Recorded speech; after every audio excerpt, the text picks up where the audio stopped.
जय श्री राम दोस्तों स्वागत है फिर से एक प्रयागराज महाकुंभ से अपडेटेड इन्फॉर्मेटिव वीडियो में। दोस्तों अभी भी कई सारे श्रद्धालुओं के मन में क्वेश्चन चल रहा हुआ, डाउट चल रहा हुआ कि अब हम जो लोग यात्रा करने नहीं गए, जो श्रद्धालु अभी कुंभ मेला में स्नान अभी तक नहीं किया उन्होंने, और जो सोशल मीडिया न्यूज़ चैनल पे जो चल रहा है, जो मौनी वर्षा पे एक भगदड़ हुई है उसमें कुछ लोग मारे गए हैं, उनके चलते मन में डाउट हो रहा होगा कि क्या अभी हम प्रयागराज जाएं या ना जाएं, या कब जाएं या कैसे जाएं। और कुछ मन में डाउट चल रहा है कि हमारे माता पिता को लेके जाएं, बच्चों को लेके जाएं, कौन सी तिथि में जाएं, और क्या वहाँ पे भीड़ होगी, कितना ट्रैफिक अभी जाम है, या फिर जो वहाँ पे जो रूल्स हैं, रिस्ट्रिक्शंस हैं वो कितने लगे हैं, या किस जगह पे नहाएं। ये कई सारे मन में क्वेश्चंस चल रहे होंगे, कितना पैदल चलना होगा।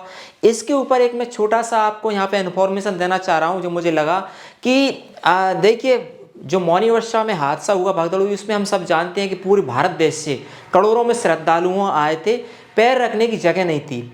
और उस भगदड़ में जो श्रद्धालु यात्री आए थे, पता नहीं कहाँ से आए थे, जो मारे गए, उनके बीच हम संवेदना व्यक्त करते हैं और भगवान से प्रार्थना करते हैं सबसे पहले उन सभी को अपने चरणों में जगह दे। और भगवान से, गंगा मैया से ये भी प्रार्थना करते हैं कि ऐसी जो भगदड़ हुई है, ऐसा हुआ, भगवान आगे ना करे और पूरा कुंभ मेला सुरक्षित चले, सभी यात्रियों का मौका मिले, सभी यात्री जिनके मन में श्रद्धा भाव है, जो श्रद्धा भाव से पवित्र गंगा माँ के जल में डुबकी लगाना चाहे, उनकी है गंगा मैया उनको बुलाए और भगवान भी ऐसी बाद में हमको सूचना न मिले।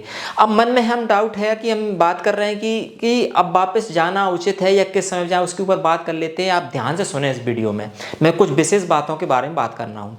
मौनी वर्षा पे जो भगदड़ हुई है उसके पीछे का विशेष कारण है कि सभी को अमृत स्नान में ही स्नान करना थी। पहला पॉइंट गलती जो हुई है, हम सभी का फर्ज बनता है कि हम ऐसी भगदड़ में जाए ना, भीड़ में जाए ना, अपने आप को हम कंट्रोल करेंगे। कुंभ मेला तो 45 दिन है, हम कभी भी जिस दिन क्राउड ना उस दिन जाकर नहाए तो सुरक्षित अपने परिवार को भी नहा पाएंगे, स्नान करा पाएंगे और अपने बच्चों को भी स्नान कर पाएंगे और सुरक्षित हम वहाँ पे यात्रा भी कर पाएंगे। तो मौनी वर्षा का मेन कारण यह है कि पूरे भारत देश से श्रद्धालु पहुँच गए, वहाँ पे पैर रखने को जगह नहीं थी।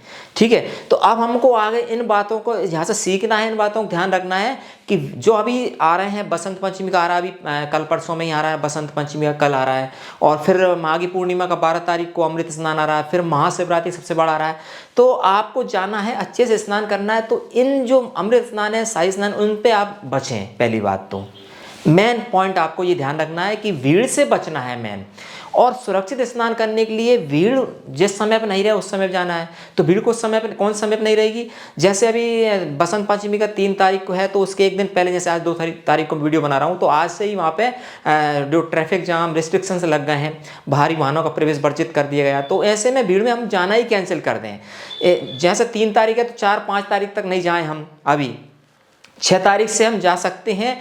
तो उस टाइम में आपको भीड़ भी कम मिलेगी और अपने जो वाहन से जाना है वो अंदर प्रवेश भी आपको मिलेगा और पैदल भी कम चलना पड़ेगा। इसके बाद अगला स्नान आ रहा है 12 फरवरी को, माघी पूर्णिमा का।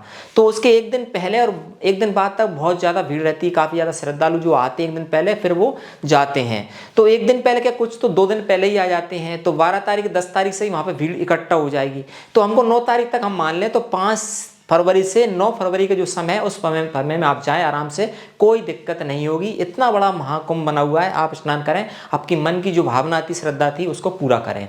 इसके बाद अगला अमृत स्नान जो आने वाला है वो 26 फरवरी को आ रहा है, महाशिवरात्रि का। तो उस दिन जो पूरे कुंभ मेला में नहीं गए हैं, पूरे अमृत स्नान के, वो उस दिन निश्चित ही जाएंगे यात्री श्रद्धालु। तो हमको उस भीड़ से भी बचना है। तो 26 फरवरी को जो महाशिवरात्रि का पर्व है उसके 2 दिन पहले हम छोड़ें, यानी 26, 25, 24 तक छोड़ें और 23 को भी छोड़ें। और इधर 12 के बाद 13, 14 छोड़ें। तो 15 फरवरी से लेके आप 22 फरवरी के बीच में आप जा सकते हैं, अपने परिवार को लेके, माता पिता को लेके वहाँ पे स्नान करा सकते हैं। तो आप यहाँ पे थोड़ा सुरक्षित स्नान कर पाएंगे। और एक और विशेष ध्यान रखना, चाहे आप ऑफ डेज में जा रहे हैं, बिना अमृत में जा रहे हैं, फिर भी आप ये जिद न करें कि हमको संगम पर ही जाके स्नान करना है। हम यदि प्रयागराज महाकुंभ में चले गए तो इतना बड़ा कुंभ क्षेत्र है, इतने ज़्यादा प्रशासन द्वारा वहाँ पे जो घाट बनाए, जहाँ पे आपको मौका मिले परिवार के साथ सुरक्षित आप वहाँ पे स्नान कर सकते हैं। मैं एक वीडियो देख रहा था, शुभ जननी वाले बहुत बड़े यूट्यूबर हैं, वो भी अपने परिवार के साथ, फैमिली के साथ गए थे महाकुंभ में स्नान करने मौनी के दिन ही। लेकिन उन्होंने जो है काफ़ी दूर ज़्यादा दूर एक घाट पे स्नान किए, उन्होंने भी संगम पे स्नान किए। वो चाहते थे, बड़े यूट्यूबर थे, पैसे से व्यवस्था करके एक्स्ट्रा पैसे दे के त्रिवेणी संगम पे जा सकते थे, लेकिन उन्होंने ये उदाहरण पेश किया कि आपको जहाँ पे जगह मिले वहीं पे स्नान करना है। ऐसा हमको भी करना है, हमको सहयोग करेंगे, जहाँ पे जगह मिले वहाँ स्नान करेंगे तो निश्चित ही भीड़ ऑटोमेटिक कंट्रोल हो जाएगी, कम हो जाएगी और भीड़ नहीं रहेगी। और जो हमारा सपना है, जो हमारी हार्दिक इच्छा है इस महाकुंभ में पवित्र माँ गंगा के जल में डुबकी लगाने की, वो भी पूरी हो पाएगी। तो पूरे 45 दिन आप अमृत मान के चलें और इस भीड़ में बचने का प्रयास करें। और जो लोग टिकट कैंसिल करना चाह रहे हैं, यदि अमृत स्नान में है आपके टिकट तो वो कैंसिल कर दें, लेकिन नॉर्मल डेज में आप जाएं, ये मैं बताना चाह रहा था। दूसरा मन में क्वेश्चन आएगा कि पैदल कितना चलना पड़ेगा। देखिए, हम पैदल तो चलना ही पड़ेगा क्योंकि ये विशाल महाकुंभ हो रहा है। दूसरी बात, हम यात्रा करने जा रहे हैं, हम कोई टूरिस्ट प्लेस में, कहीं किसी शादी पार्टी में नहीं जा रहे हैं, घूमने जा रहे हैं कि भाई हम शादी पार्टी, हमारे कोई स्वागत के लिए कोई गाड़ी भेजेगा, हमको ले जाएगा, हम पर्सनल वाहन बैठा के। ये यात्रा में है, यात्रा में तो आप केदारनाथ की यात्रा जाते हैं, आप बद्रीनाथ की यात्रा जाते हैं, चारों धाम यात्रा जाते हैं, या यूँ कहें कि आप नर्मदा परिक्रमा आपने की, जो लोगों ने सुना होगा कि नर्मदा परिक्रमा में पैदल ही चलना पड़ता है पूरा। मथुरा वृंदावन में जो 84 कोस परिक्रमा होती है उसमें भी पैदल ही चलना पड़ता है। ऐसा था नहीं आप पर्सनल वाहन से आप बैठ के पूरी परिक्रमा कर लेंगे। या फिर गिरिराज जी की परिक्रमा होती है, गिरिराज महाराज की परिक्रमा, उसमें भी हमको पैदल ही चलना पड़ता है। तो पैदल तो चलना पड़ेगा, लेकिन आप नॉर्मल डेज में जाएंगे जहाँ अमृत स्नान नहीं है तो आपको बहुत कम पैदल चलना पड़ेगा। और शहर के करीब करीब या कुंभ क्षेत्र के करीब करीब ही आपको ई रिक्शा साधन मिल जाएगा, स्टेशन से, बस स्टैंड से, रेलवे स्टेशन से। तो आपको कम चलना पड़ेगा और भीड़ से भी बच पाएंगे आप, और आसान से सुरक्षित आप स्नान कर पाएंगे।